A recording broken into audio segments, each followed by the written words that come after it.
எப்பவும் ஒரே மாதிரி டீ குடிச்சு குடிச்சு ரொம்ப போர் அடிக்குதா? அப்போ இந்த டீயை கண்டிப்பாக ட்ரை பண்ணி பாருங்கள், உங்களுக்கு ரொம்ப பிடிக்கும். இந்த டீ வந்து ரொம்ப ரொம்ப ரெஃப்ரெஷிங்காக இருக்கும். எனக்கு வந்து ஆக்சுவலாக இந்த 4 to 5 அப்படிங்கும்போது ஒரு டீ குடித்தா தான் அந்த நாளே வந்து ரொம்ப நல்லா இருக்கும். பிகாஸ் நான் வந்து சிஸ்டமில் ஒர்க் பண்ணுறதுனால ரொம்பவே ரெஃப்ரெஷிங்காக இருக்கும்.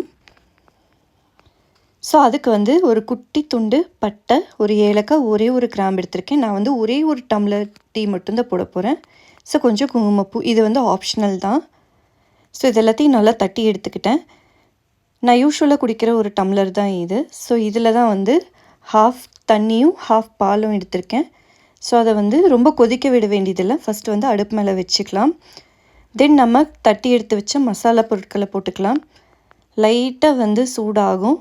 ஸோ யூஸ்வலாக நீங்கள் யூஸ் பண்ணுற டீ பவுடர் யூஸ் பண்ணிக்கோங்க. நான் வந்து 3 ரோசஸ் எடுத்திருக்கேன்.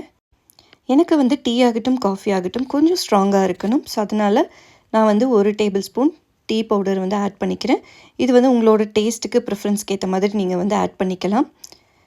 அண்ட் கூடவே வந்து குங்குமப்பூ 2 ஸ்ட்ராண்டையும் ஆட் பண்ணிக்கிறேன். ஸோ இதை ஆட் பண்ணதுக்கப்புறமா லைட்டாக வந்து கொதிக்க விடுங்க. ரொம்ப கொதிக்க விடணும்னு அவசியம் இல்லை. ஸோ ஓரளவுக்கு கொதித்ததுக்கப்புறம் நம்ம வந்து அடுப்பை ஆஃப் பண்ணிடலாம். ஸோ பார்த்தீங்கன்னா தெரியும், ஓரளவுக்கு நல்லா வந்து இந்த டீயோட ஃப்ளேவர் அண்ட் கலர் வந்து நல்லாவே இறங்கியிருக்கு. நான் இப்போ வந்து யூஸ்வலாக நாட்டு சக்கரை தான் யூஸ் பண்ணுவேன். அது வந்து ஒரு 1.5 ஸ்பூன் எடுத்துக்கிறேன்.